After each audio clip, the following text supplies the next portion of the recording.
Hello. My computer is now live. I haven't done a live on Facebook in a really long time, so apologize for this slower start. But thank you for being a part of Build a Better You.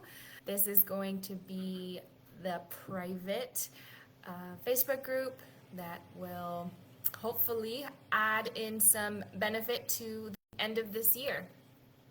My vision for this group was to have some accountability as you go in through the end of the year, because what happens a lot of times is we get in this mindset of I will just start next year because it is so close. It's 6 weeks away, which blows my mind. I'm thankful to be here with you guys. I'm thankful to have this opportunity to share some basic nutrition today. And I was hoping to get some questions, but I didn't get some questions, so I will make this brief. I know most of you will watch this on the rerun. And so as we get into the rest of this year with the different topics, we'll hopefully get some questions. All right, so today's title, the big group name is Build a Better You, and so each week we're going to build something together, and today is building a foundation. And I really believe that is the cornerstone, if you will, to nutrition and how we live our lives, even in this busy season with holidays and family and events and things like that. So I want to touch on Nutrition 101, and I wanted to go over the term macros and micros.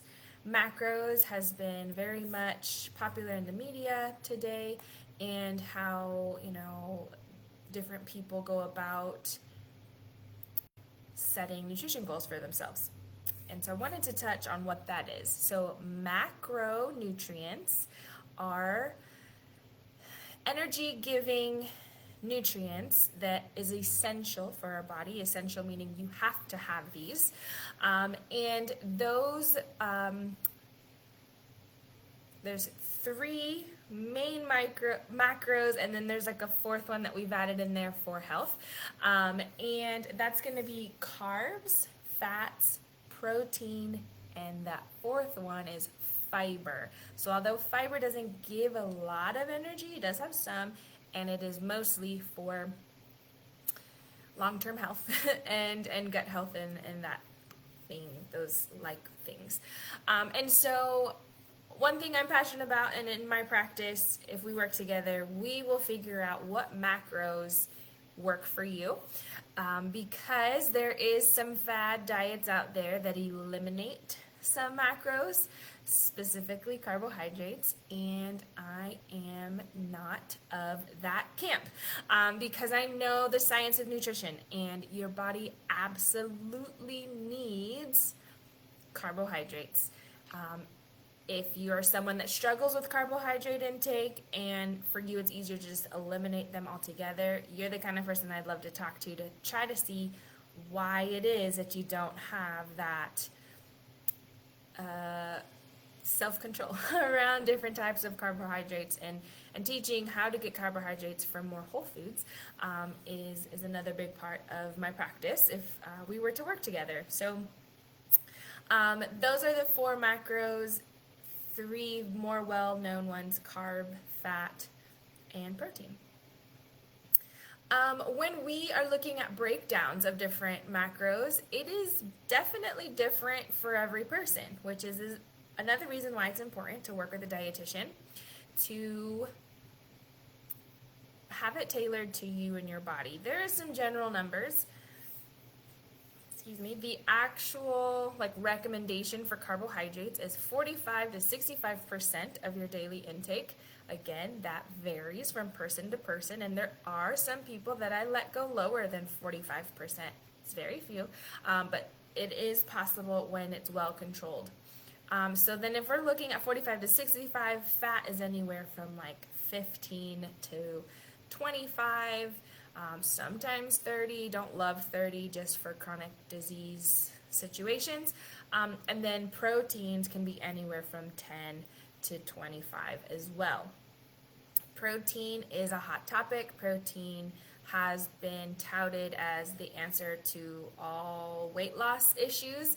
And while protein is very important, and even in my career, I have seen the value of extra protein, there is such thing as too much. Again, when you have a trained professional, we can figure that out for you.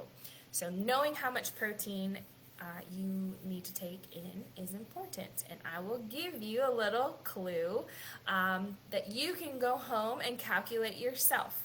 So you're going to take your total body weight in pounds, convert that to kilograms, and then you're going to times that by either 0.8 up to 1.7. Depends on your level of activity. Again, talking with a professional will help you figure out what that number is for you. So it is a pretty big range, but having a pound of protein per body weight, which is a gram of protein per pound of body weight, is kind of what is touted on the socials. That can get you in a dangerous situation. I don't ever prescribe that much protein because it is harmful to your body. It can turn into fat, and it can mess with your kidneys. So there are, yes, valid needs for extra protein, but too much is also possible. So working with a professional is definitely going to help you with that. So we're going to aim for 0.08 grams to about 1.7 grams per kilogram of body weight, which is less than pounds. So keep an eye on that. And then no matter your weight, your goals, all of those things, fiber is very important for everybody. Every woman should have at least 25 grams of fiber a day, and every man should have at least 35 grams of fiber a day. The beauty of fiber is that if taken slowly, you can have much more than that and still be healthy, but lower than that can cause some issues. So fiber is across the board for everybody. Please have as much as you can. The average American barely gets 10 grams in a day, and which is why we're seeing a lot more disease and even cancers. So eat fiber, very important. Again, we're just talking about the foundations of nutrition, and that starts with how we feed ourselves with the macronutrients, and then we also have micronutrients. Micronutrients do not give us energy, meaning they do not have calories. They don't add energy, but they are essential because our body is made up of different vitamins and minerals, and sometimes our body can't create those, so we have to eat those.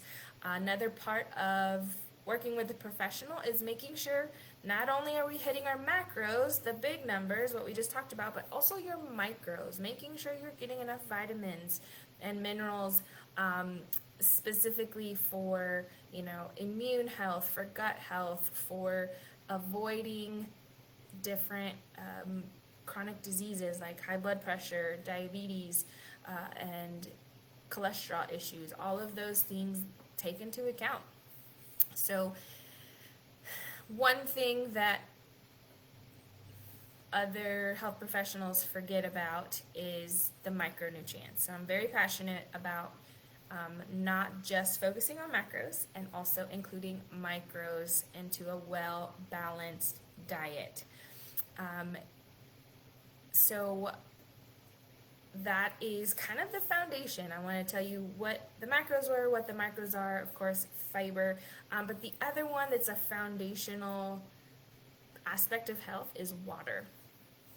Water is more important than food in how our body works. I am teaching a class and I got to teach the college students this, that if you even go one day being dehydrated, you've already changed the systems of your body, because your body does not like to run without water. So drinking enough water is very important to our overall health.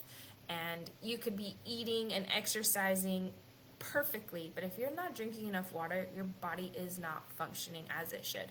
So please drink enough water. And what is enough water? There is a common thing that everybody learns, is the 8 cups of 8 ounces, which is a great start. But typically the recommendation is half of your body weight in ounces. So that can change from person to person. Sometimes that's more than 8 glasses, and sometimes it's not. But know that drinking plain water is preferred. But if you're someone that struggles, I am not above water flavorings, but it is something that we need to make sure we're taking enough of water daily, and preferably not caffeinated, which I know is hard for some, but that's just what it is. Another thing I wanted to help you with foundations of nutrition is your TDEE. It's an acronym for total daily energy expenditure.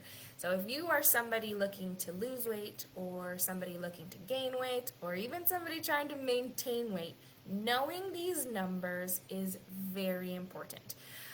This can help you set realistic goals as you track your foods and understand what energy is coming in. Weight management is an equation. Energy in versus energy out. If it is more in than out, we're going to gain weight. If it is more out than in, we're going to lose weight. And if it's equal, we're going to maintain weight. So go on to Google any one of your engine searches, and type in TDEE, and that website will ask you for your height, your weight, your age, and your gender, because all of that matters in determining how much calories you should have in a day. Again, a professional can help you interpret this. If we were to work together, I could help you get into the nitty-gritty there. But this is a general number. It'll tell you your baseline calories. It also will add in your activity, because nobody here is sedentary 24 hours a day. So any other type of activity is also factored in. So there's an activity factor that's added to your TDEE. So knowing that, you will then have to decrease a little bit if you're wanting to lose weight, or increase a little bit if you're wanting to gain weight. So again, working with a professional can help you interpret those numbers, but it's a good place to start, and then tracking your food to make sure that you're within those ranges. I will be sending out, or I'll be adding to the Facebook page, kind of a healthy eating plate guideline. Each week I will try to find something relevant that can help you in meeting your goals. And so definitely keep an eye out for that. Again, ask questions. More than happy to help. You. And since this group, I want it to be an accountability group, I would love to hear what your goals are from week to week. There is a way to post anonymously if that's something that you don't want to be shared with the members that are in this group. I think there's only about 14, one of them being my husband, so I don't know if that counts. But but I would love to see what your goal is, and then I'd love to hear any kind of follow-up. You can private message me if you want. But I'm also going to leave a way to I'm also going to leave a way to show you how to make a SMART goal. Sorry, I got a pop-up that said my live stream has experienced performance issues. I hope everything's okay. All right. Okay, sorry, got sidetracked. Building a SMART goal. We're gonna do this weekly. I really hope we take this seriously as far as using this group as an accountability, because I want you to set a goal. I want you to stay in it. This week I will post what a SMART goal is, a little infographic so you can learn how to make one. And then I'd love to hear y'all's. Again, you can post anonymously if you want, or DM me privately. And I want to check in and see how you're doing. SMART goals for the end of the year can look like I will go to the gym 3 times a week and focus on walking. So we want to be very specific, very measurable, meaning like the 3 times a week. Attainable. If you go to the gym 0 times a week and now you want to go 3, that's maybe not as attainable. And realistic. Attainable and realistic, I feel like, are really close. If you go already twice a week, adding 1 more is pretty realistic. But if we're going 0, maybe we should start with 1 or 2. So we want to make sure that we're setting ourselves up to succeed, and that is going to be a different video because I have a lot to say about that. But thank you for your time today. Keep on the Facebook group asking questions. I'm going to try to stay as engaged as possible. Please invite a friend. All of these lives will be able to watch later. So thank you so much for your time today. I hope you got some foundational nutrition set. Remember, there's macronutrients, micronutrients, water, and fiber. Very important to keep a well-balanced diet and lifestyle. So join me the next few weeks in building a better you, and I am glad to be here with you. Thank you. Bye.